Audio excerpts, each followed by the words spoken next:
헬렌 켈러가 이런 말을 했습니다. 행복의 문 하나가 닫히면 다른 문들이 열린다. 그러나 우리는 대개 닫힌 문을 멍하니 바라보다가 우리를 향해 열린 문을 보지 못한다 하는 말을 하죠. 우리가 이 땅에 살아가면서 수많은 실패를 경험합니다. 실패 없이 성공을 이룬 사람은 아무도 없죠. 삶의 자리에 일가견을 이룬 사람들은 다 실패를 경험한 사람들입니다. 발명왕이라고 하는 에디슨의 아주 유명한 일화가 있죠. 그가 2000번의 실패를 겪은 뒤에 불을 밝히는 전구를 발명했다는 거 잘 압니다. 누군가 에디슨에게 2000번이나 실패했을 때 그의 소감이 어땠는가를 물었습니다. 그러자 에디슨이 이렇게 반문을 했죠. 저는 한 번도 실패한 적이 없습니다. 단지 전구가 빛을 내지 않는 2000번의 원리를 발견했을 뿐입니다. 한 번도 실패가 없었다는 거예요. 그래서 실패는 성공의 어머니라 그런 말 하죠. 오늘 우리의 삶의 자리도 수많은 실패를 우리는 만나고 찾아옵니다. 그러나 우리가 기대하지 못했던 또 다른 문이 분명하게 열려 있고 우리가 보지 못하는 더 많은 문들을 우리는 만날 수도 있습니다. 실패의 순간에 빨리 눈을 들어 새로운 문을 볼 수 있는 것이 중요하죠. 하나님께서는 언제나 우리에게 여러 개의 문을 열어놓고 계십니다. 때로는 하나님께서 원하시는 길을 가게 하기 위해서 문을 닫으실 때도 있습니다. 또 하나님께서 하나님의 뜻 가운데 인도하기 위해서 내 생각과 내 판단과 내 노력과 기대의 문을 닫기도 하십니다. 하나님께서 열어놓으신 그 문을 발견하고 그 길을 가실 수 있는 여러분들이 되시기를 주님의 이름으로 축복합니다. 그래서 우리가 인생길에 무엇을 보는가, 어떻게 보는가 하는 것은 참 중요합니다. 어떻게 보는가, 무엇을 보는가 하는 관점이 그 사람의 가치와 인격과 미래를 결정하는 아주 중요한 요소가 되기 때문에 그렇죠. 찰스 알렌이라고 하는 신학자가 쓴 책 가운데 하나님의 심리적 치료라는 책에서 우리 인간의 시각을, 우리 인간의 시선을 세 가지로 얘기합니다. 첫째는 육체의 눈을 가지고 있다 하는 겁니다. 우리가 알고 있는 대로 우리가 눈을 가지고 있죠. 육체의 눈. 근데 육체의 눈만 있는 게 아니라 또 얘기합니다. 지식의 눈, 지성의 눈, 정신적인 눈을 가지고 있다. 정신적인 눈이에요. 이성의 눈이죠. 비판하고 합리적으로 판단할 수 있는 그런 눈입니다.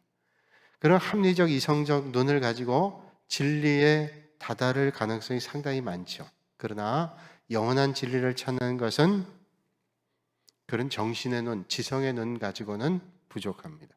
가장 중요한 눈을 찰스 알렌 얘기하고 있는데 바로 영적인 눈입니다. 영적인 눈은 하나님을 볼 수 있는 눈이고 하나님의 역사를 볼 수 있는 눈이죠. 미국의 우주인이었던 에드윈 올드린이라고 하는 사람이 있습니다. 에드윈 올드린이라는 사람은 우리나라 6.25 전쟁에 참전했던 사람이에요. 이번은 육군사관학교를 나왔는데 비행기를 조종했습니다. 육군 항공대에 속한 조종사로 6.25 전쟁 때 아주 큰功을 세웠답니다. 그런 조종 실력이 인정이 돼서 미국의 항공우주국에 진출해서 나중에 달 표면에 착륙했던 인류로선 두 번째죠. 아폴로 11호를 타고 달 표면에 도착을 했습니다. 이 사람이 헝가리에 있는 한 대학교에서 강연을 하는데 강연할 때 이런 말을 했다 그러죠. 내가 달 표면에 도착했을 때 내 입술의 첫 마디는 할렐루야였다는 거예요. 할렐루야. 하나님께서 너무 가까이 계신 것을 느꼈기 때문에 할렐루야라는 찬양이 나왔대요. 그 강연을 듣고 있던 헝가리 대학생 하나가 가가린에게, 올드린에게 물었습니다. 선생님께서 달 표면에 닿았을 때 할렐루야라는 찬양이 나왔다고 하는데 러시아의 유리 가가린은 하늘 어디에도, 우주 어디에도 하나님은 계시지 않다 그랬습니다. 그렇다면 어떻게 선생님은 보이지도 않는 하나님을 보셨는지요? 어떻게 할렐루야라는 찬양이 나왔나요? 그때 올드린은 대답을 하죠. 마음이 청결한 사람이 하나님을 볼 수 있다고 성경에 말씀했습니다. 마음의 눈으로, 영적인 눈이 없으면 절대로 하나님을 볼 수 없습니다. 저는 우주를 비양하며 수없는 하나님의 역사를 봤습니다. 그렇게 고백했지요. 참 잘한 대답입니다. 오늘 본문 말씀은 이렇게 말씀하고 있습니다. 눈은 몸의 등불이니 그러므로 네 눈이 성하면 온 마음이 밝을 것이요 눈이 나쁘면 온 몸이 어두울 것이니 그러므로 내게 있는 빛이 어두우면 그 어둠이 얼마나 더하겠느냐 말씀하고 있습니다. 오늘 본문 말씀은 성한 눈에 대해서 그리고 나쁜 눈에 대해서 말씀하고 있습니다. 눈이 성해야 온몸이 밝다는 거예요. 눈은 몸의 등불이라고 말씀했습니다. 그래서 눈이 성하면 온몸이 밝지만 눈이 나쁘면 어둡다라고 말씀하고 있는 겁니다. 시력이 좋은 사람들은 눈이 밝아서 보이는 것을 통해 세상을 잘 감지합니다. 그러나 눈이 나쁜 사람들은 세상을 잘 감지하지 못하죠. 눈이 나쁘니까 잘 볼 수가 없기 때문입니다. 그러므로 눈이 성해야 됩니다. 성한 눈으로 밝게 보고 밝게 깨닫고 밝게 생각할 수 있어야 합니다. 그런데 세상엔 흐린 눈도 있고 나쁜 눈도 있습니다. 눈은 창문과 같아서 눈이 밝으면 창문이 깨끗한 것과 똑같죠. 밝은 빛이 창 안으로 들어오는 것 같이 눈이 깨끗해야 우리의 마음 문으로 밝은 빛이 들어온다는 거예요. 욕심의 눈이 어두운 사람, 질투의 눈이 어두운 사람, 잘못된 경험으로 눈이 어두워진 사람은 바른 시각을 갖기가 어렵습니다. 걱정과 근심에 쌓여있는 사람, 상황을 바르게 보지 못하고 편견과 불신에 매여있는 사람, 미움과 시기에 매여있는 사람, 그런 사람은 사람을 바로 볼 수도 없고 사물을 바로 볼 수도 없습니다. 자신의 시각대라 굴절된 가치로 왜곡된 시각으로 사물을 보게 되는 거죠. 그럼 절대로 아무리 눈을 가지고 봐도 올바로 볼 수가 없습니다. 제가 아주 좋아하는 얘기 가운데 이런 얘기가 있죠. 중국의 공자가 제자들과 함께 진나라를 여행할 때입니다. 진나라 여행하는데 중국 땅덩어리가 얼마나 넓어요. 지금처럼 교통이 좋을 때도 아니니 길을 걸어가거나 뭐 이런 방법으로 가는데 그 길을 가다가 마땅히 음식을 먹을 데도 없고 그런 형편이 안 돼서 일주일을 굶은 적이 있답니다. 일주일 동안 굶었어요. 얼마나 배가 고팠겠어요. 그때 사랑하는 제자였던 안회라고 하는 제자가 이렇게 저렇게 해서 가까운 마을을 찾아가서 곡식을 좀 얻어온 모양이에요. 그래서 그걸 가지고 선생님께 식사를 해드려야 되겠다. 그리고 이제 밥을 했습니다. 아무리 공자라도 배고픈 건 힘들잖아요. 그래서 밥을 하고 있는 부엌을 살짝 문을 열고 봤는데 아내가 밥을 하던 그 소뚜껑을 열더니 거기서 밥을 한 주먹을 입에 넣더라는 거예요. 그래서 그걸 보면서 문을 닫았습니다. 그리고 섭섭한 마음 들었어요. 아니 선생님이 먹기도 전에 저 녀석이 내가 사랑하는 제자인데 저렇게 밥을 먼저 먹을 수 있나 그런 마음이 들었어요. 그리고 아내가 이제 밥이 다 됐다. 그리고 이제 밥을 가지고 들어오는데 공자가 아내에게 얘기했어요. 내가 아까 시장에서 잠깐 문을 열어봤는데 네가 소뚜껑을 엮고 밥을 먹는 모습을 봤다. 그런 얘기를 해요. 아내가 그 공자 선생님 말을 듣고 무릎을 꿇습니다. 선생님. 그리고 무릎 꿇고 얘기합니다. 제가 밥을 지으면서 밥이 잘 됐나 소뚜껑을 열었는데 그만 그때 천장에 있는 흙덩어리가 떨어졌어요. 그래서 밥솥에 떨어졌습니다. 그래서 그 흙이 묻은 밥을 버리자니 아깝고 선생님께 드릴 수도 없고 그래서 제가 그만 그 흙덩이 밥을 먹었습니다. 죄송합니다. 그 말을 듣고 보니까 공자가 참 부끄러운 거예요. 공자가 다른 제자들을 불러놓고 이런 말을 했습니다. 예전엔 나는 내 눈을 믿었다. 그러나 나의 눈도 완전히 믿을 것이 되지 못하는구나. 난 옛날에 내 머리를 믿었다. 그러나 내 머리도 역시 완전히 믿을 만한 것이 못 된다는 것을 오늘 깨달았다. 너희는 보고 들은 것이 꼭 진실이 아닐 수도 있다는 사실을 명심해야 된다. 우리는 보는 것이 전부라고 생각할 때 있어요. 그런데 눈에 보여지는 게 절대로 전부는 다 아니죠. 눈에 보이지 않는 많은 것들이 우리에겐 있어요. 보는 것이 아니라 정말로 중요한 것은 시각이죠. 어떤 시각을 가지고 보는가, 이게 더 중요한 거예요. 인간에겐 누구나 터널 시야라고 하는 게 있다 그러죠. 터널 시야. 터널 속에 들어갔다 나올 때 밝은 빛이 비춰지면 한동안 보지 못해요. 또 캄캄한 곳에 들어갈 때 볼 수가 없어요. 눈을 가지고 있지만 제대로 볼 수 없습니다. 이게 터널 시야입니다. 마음에 부정적인 게 가득 차 있으면, 잘못된 것이 사로잡고 있으면 아무리 봐도 볼 수가 없어요. 터널 시야 속에 갇혀 있는 것입니다. 오늘 본문 말씀에 예수님께서는 어두워진 눈을 말씀해요. 나쁜 눈을 말씀합니다. 그러면서 성한 눈, 좋은 눈, 밝은 눈, 영적인 눈을 가져야 될 것을 말씀해 주고 있습니다. 그렇다면 나쁜 눈은 어떤 눈일까요? 왜곡된 눈입니다. 보긴 보는데 왜곡된 눈이에요. 편견된 시각, 편시라고 얘기할 수 있죠. 균형을 잃고 한쪽만 보는 겁니다. 나무는 보는데 숲을 보질 못합니다. 새는 보는데 새를 먹이시는 하나님을 보질 못합니다. 역사를 보는데 그 뒤에서 역사하시는 하나님의 역사를 보지 못하는 것입니다. 편견이라는 왜곡된 시각이 있을 때 그렇습니다. 예수님 당시에 나사렛 사람들은 예수님을 믿지 못했습니다. 왜냐하면 저들의 편견된 시각 때문이죠.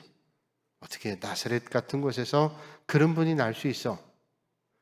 그리고 예수님에 대한 미움 때문에 그들은 예수님을 구세주라는 사실을 발견하지 못하죠.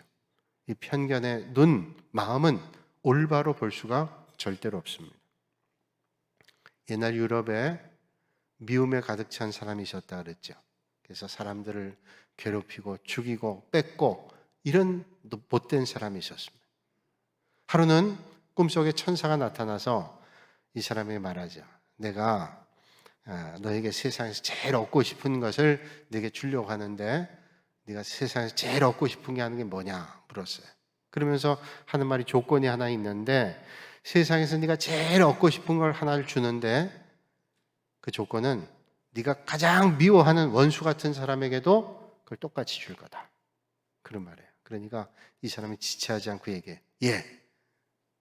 내가 가장 미워하는 원수놈 눈을 빼는 게 내가 소원입니다. 그러니 내 눈을 빼세요.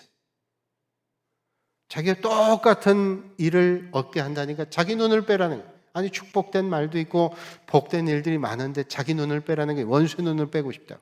얼마나 무서운 얘기예요. 얼마나 어리석은 사람입니다. 그런 나쁜 눈은 세상을 봐도 명료하게 볼 수가 없죠. 어떤 젊은이가 수도사를 찾아가서 물었다죠. 세상에서 가장 어리석은 사람이 누굽니까? 세상에서 가장 어리석은 사람이 누구냐? 첫째는 돈 벌기 위해서 건강을 잃어버리고 건강을 찾기 위해서 돈 쓰는 사람. 두 번째로는 미래를 염려하느라고 현재를 제대로 못 살아요. 그래서 현재도 미래도 다 놓치는 사람, 어리석은 사람. 그리고 세 번째 어리석은 사람은 미워하느라고 세월을 다 보내다가 정말로 사랑해야 될 사람조차도 사랑할 시간 없이 세상을 떠나는 사람, 어리석은 사람이죠. 왜곡된 시각이 만들죠. 뿐만 아니라 정말로 잘못된 시각은 복시입니다. 복시. 겹쳐 보이거나 둘이 하나로 또는 하나가 둘로 보이는 복시. 보긴 보는데 겹쳐 보여 제대로 볼 수 없고 또 이게 두 개가 하나로 보여서 제대로 볼 수 없는 거죠. 그래서 오늘 주님은 말씀하고 계십니다. 오늘 본문 24절에 말씀하고 계시죠.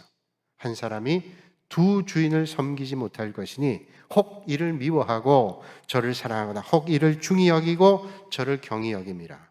너희가 하나님과 재물을 겸하여 섬기지 못하느니라. 재물과 하나님을 겸해서 섬기지 못한다는 겁니다.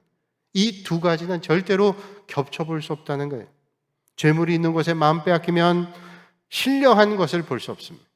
신령한 것을 보려면 하나님을 봐야 되는데 재물을 보는 눈으로 신령한 것을 볼 수 없다는 거예요. 물질의 탐욕에 눈이 어둡게 되면 바로 보질 못해요. 그러니까 바로 보기 위해서는 두 개를 보는 게 아니라 한 개를 봐야죠. 두 개를 보는 눈 가지고는 절대로 올바로 하나를 볼 수가 없다는 거예요. 여러분, 중국의 석학이고 하버드 대학의 교수였던 이머당이라는 분이 계시죠. 이분이 책 가운데 속생활의 발견이라는 책에서 이런 이야기를 합니다. 중국의 장자라고 하는 사람이 조롱이라는 곳을 지나다가 숲속길을 걷게 되는데 날개가 칠척이 되는 큰 새가 날아오더니 커다란 나무 위에 앉는 겁니다. 좀처럼 보기 힘든 큰 새. 그래서 가까이 가서 봐야 되겠다. 가까이 가는데 이 큰 새가 꼼짝을 안 합니다. 그래서 왜 꼼짝을 안 할까? 그리고 더 가까이 가서 보는데 미동도 없는 겁니다. 그래서 저 새를 한번 잡아봐야 되겠다. 그리고 가지고 있던 활에 화살을 당기려고 하는데도 꼼짝을 안 해요.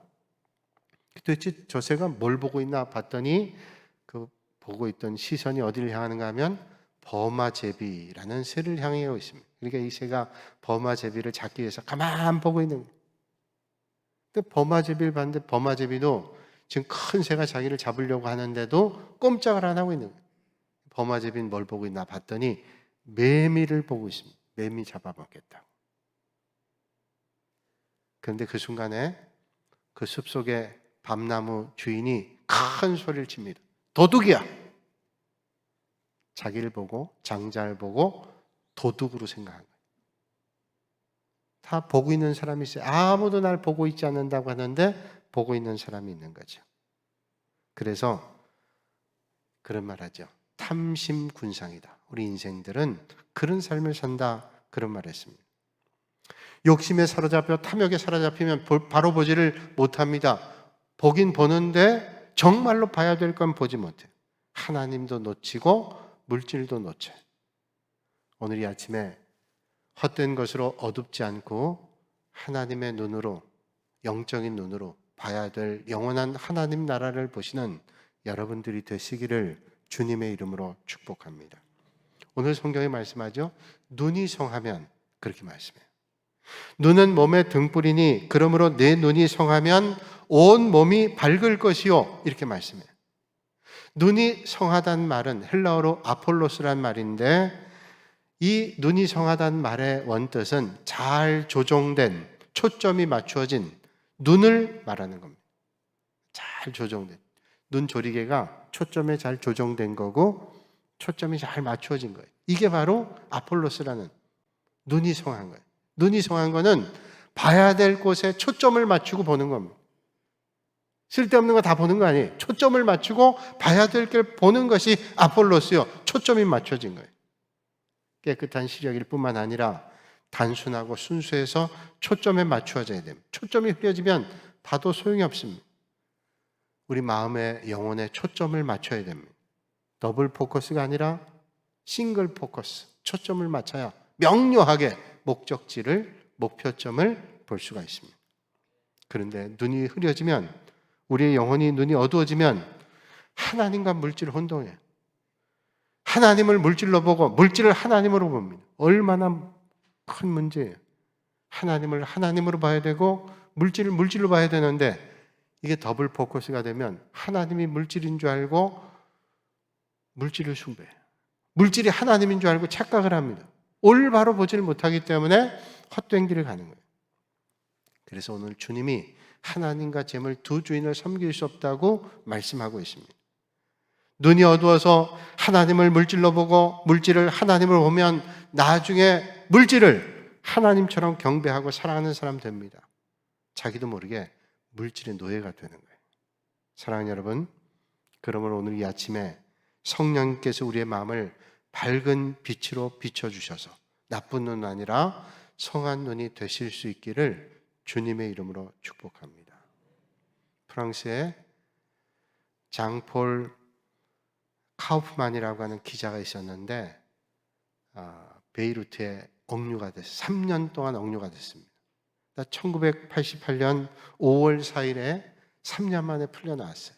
많은 기자들이 베이루트에 억류됐던 이 장폴 카우프만 기자에게 물었습니다. 이제 드디어 그렇게 간절했던 프랑스에 돌아왔습니다. 가장 인상 깊은 게 뭡니까? 라고 물어요. 그러자 장폴 카프만이 대답하죠. 대수롭지 않은 일들이 우리가 생각하는 것보다 더 중요하다는 것을 발견했습니다. 지금 파리에 있는 전화번호, 모든 전화번호 앞에는 사자가 붙습니다. 아마 지역번호가 사자인가. 이 사자를 넣고 전화를 걸 수 있는 게 얼마나 감사합니다. 그전에는 무심코 다이얼을 돌렸는데 이제 사자를 넣고 걸 수 있다는 게 너무 감사해요. 대수롭지 않은 일이에요. 거기 살 땐 못 느꼈던 일입니다. 그런데 3년 동안 억류됐다. 언제 죽을지 모른다는 그 삶의 자리에 있다가 살아 돌아와 파리에 와보니 너무 감사하더라. 갇혀있는 동안 어떤 책을 읽었냐고 물었어요. 힘든 삶이지만 성경을 많이 읽었다고. 그리고 샤르트르의 자유의 길, 그리고 톨스토이의 전쟁과 평화를 읽었습니다. 그래요. 마지막으로 묻습니다. 인질 생활하면서 달라진 태도가 없습니까? 그러자 장폴 카프만 기자가 대답을 하죠. 예, 겉으로는 변한 게 하나도 없죠. 그러나 내겐 모든 것이 달라졌습니다. 나는 아스팔트에서 떨어지는 비, 그 냄새를 맡는 게 너무 좋고요. 그리고 숲속에 나뭇잎에 붙었다 떨어지면서 나는 새소리, 나무잎 소리가 제 귀에 들립니다. 그리고 가로수 사이에 비춰지는 새벽 안개, 그게 저에게 너무도 인상 깊게 다가옵니다. 그 전에도 똑같았어요. 가로수 새벽길 봤습니다. 또 새 나뭇잎에 부딪힌 소리도 들었어요. 그리고 파리의 도시에서 떨어지는 빗소리의 소리뿐 아니라 냄새도 맡았습니다. 그런데 지금은 다릅니다. 파리는 어제나 오늘이나 변한 게 하나도 없습니다. 그러나 나에겐 변하지 않은 게 하나도 없습니다. 파리는 변하지 않은 것 같지만 나에겐 변하지 않은 게 하나도 없어요. 왜냐? 내 시각이 바뀌었기 때문에. 여러분, 믿음 생활이라는 게 뭘까요? 믿음 생활이 믿지 않던 사람이 예수 그리스도를 믿어요. 이게 믿음 생활이죠. 그것은 뭘까요? 그것은 믿음으로 시각이 교정되어 살아가는 겁니다. 시각이 바뀌는 거예요. 그전에는 하나님을 모르는 삶이었어요. 그런데 이제 주님을 만난 다음에 삶을 감격으로, 떨림으로, 놀라움으로, 하나님의 은혜로 받아들이는 삶으로 바뀌어지는 거죠. 여러분, 세상이 달라지길 원하시나요? 그렇다면 내 감각의 눈, 영적인 눈, 내 시각이 바로 돼야 됩니다. 새로워지려면 바르게 보는 눈이 있어야 돼요. 그래도 여러분, 영적인 눈으로 세상을 보고 하나님의 역사를 볼 수 있는 것이죠. 눈이 흐려지면 만사가 잘못됩니다. 아무리 힘써도 소용이 없어요. 삼손이 힘이 장사였지만 눈이 빼지고 난 다음에는 아무런 힘도 쓰지를 못했어요. 눈이 어두우면 힘도, 물질도, 권세도 아무런 소용없습니다. 하나님 주시는 영의 눈을 가지고 하나님의 역사를, 하나님의 은혜를 만나시는 여러분들이 되시기를 주님의 이름으로 축복합니다. 캐나다에 클론다이크라고 하는 광산이 있습니다. 예전에 골드 러시가 있어서 클론다이크라는 광산에 많은 사람이 갔어요. 그래서 그 광산에서 땅바닥에 모래덩어리를 한번 툭 치면 $10씩 벌었대요. 그렇게 금덩어리가 많았다 그래요. 근데 거기 금을 탐사하러 갔던 탐사단이 외딴 곳에 오두막에 들어갔는데 거기에서 두 사람의 해골을 발견했어요. 그리고 해골뿐 아니라 그 옆엔 자루가 있는데 금덩어리가 담겨있는 2자루를 발견했어요. 도대체 외딴 오두막집에 왜 이 2사람은 죽어있고 해골이 돼 있어요? 2자루에 금덩어리만 남아있어요. 왜 이렇게 됐는가? 당국에서 조사했어요. 왜 그렇게 됐을까? 조사한 결론이 그들은 금을 찾기 위해서 캐나다의 북쪽을 향해 갔어요. 그래서 클론다이크에 도착해서 많은 금을 얻었습니다. 그런데 그 북쪽에는 겨울이 빨리 온다는 것을 잊었어요. 금을 찾다 보니, 금만 쫓아가다 보니 겨울이 빨리 온다는 사실을 늦었습니다. 추워지기 시작할 때 이미 밖에는 수북한 눈이 쌓였어요. 캐나다 북쪽에 얼마나 눈이 많이 오는지 몇 미터씩 쌓여있는 거예요. 가져갔던 식량은 다 떨어지고 결국은 굶어 죽고 말았어요. 옆에는 금덩어리가 쌓여있지만 죽고 말았어요. 금을 찾는 일에는 성공했지만 겨울을 대비하지 못했습니다. 바로 그런 탐욕은 아무리 많은 걸 얻어도 헛된 인생으로 끝내는 거죠. 사랑하는 여러분, 우리가 이 땅에 살면서 어떤 눈보다도 성한 눈, 심령의 눈이 밝아지실 수 있기를 바랍니다. 부디 영적인 시각으로 주님의 신령한 세계를 보고 누리시는 여러분들이 되시기를 바랍니다. 어제 말씀 준비하면서 이런 분의 고백을 책에서 봤습니다. 박승일이라고 하는 분인데 옛날에 프로농구 선수였고 프로농구팀의 코치이기도 했어요. 근데 이분이 루게릭 병에 걸려서 오랫동안을 병상에 있습니다. 모든 게 마비돼요. 나중에는 호흡하는 기능까지 마비된다. 그럼 죽는답니다. 이분이 오랜 세월 동안 그렇게 루게릭 병에 걸렸는데 그전엔 농구선수 키가 202cm예요. 2m가 높아요. 농구선수 키 크면 좋죠. 그런데 선수 시절에는 그렇게 아주 뛰어나진 못했는데 선수 생활 끝나고 미국에 유학 가서 공부하고 미국의 고등학교에 코치로 한 2년 동안 있다가 한국의 프로팀 현대모비스 그 당시에 오토몬스라는 팀의 감독이 이 사람을 코치로 받았어요. 스카우트했어요. 그래서 최연소로 31살에 이 현대모비스 오토몬스의 코치가 됐어요. 최연소 코치가 지금 기록되어 있어요. 근데 이분이 코치를 한 지 얼마 안 돼. 한 게임만 딱 출장하고 루게릭병이 발병해서 2002년도에는 발병하고 1년 뒤에는 휠체어에 그리고 20개월 뒤에는 침상에 넣어서 꼼짝 못하고요. 움직일 수 있는 것이라고는 눈동자밖에. 그것도 40도. 눈동자 40도밖에 움직이지 못하는 그런 병에 걸렸습니다. 얼마나 많은 고통과 괴로움이 있었겠어요. 사람과 소통할 수 있는 건 눈동자밖에 없어요. 그것도 40도 움직이는 거예요. 그에 가까운 친구가 그의 소통의 도구가 되어줘서 이렇게 글자판을 보여주면 눈동자로 표시하는 거예요. 그러면 그걸로 소통하는 겁니다. 그래서 기억, 니은, 디귿, 리을 하면 눈동자 가는 곳에 그걸 표시해서 이거냐? 그럼 맞다 그러면 그걸로 소통하는 거예요. 얼마나 힘겨운 삶이겠어요. 그의 책에서 이런 말을 했어요. 하나님, 눈동자를 굴릴 수 있는 힘만이라도 남겨주십시오. 더는 앗아가지 말아주세요. 이 눈동자마저도 멈추면 나는 이제 세상과 완전히 단절됩니다. 근데 이분이 귀한 거는 그런 어려움 가운데 있지만 루게릭병, 이 병에 걸린 사람들에 대해서 어떻게 도울까를 활동하고 있어요. 눈동자 40도밖에 움직이지 못하는. 그의 책에는 그의 고통을 이렇게 얘기합니다. 여름엔 모기가 내가 보는 앞에서 당당하게 내 피를 포식해도 불난집 구경하듯 바라만 볼 수밖에 없었다. 그렇게 꼼짝 못한. 그러나 절망하지 않아요. 하나님, 제 눈동자만은 앗아가지 마세요. 그걸 가지고 세상과 소통하는 거예요.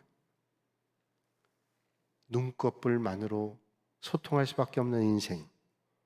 그럼에도 절망하지 않고 자기와 똑같은 병을 앓고 있는 사람들을 위해서 그는 애쓰고 있어요. 어떻게 그럴 수 있을까요?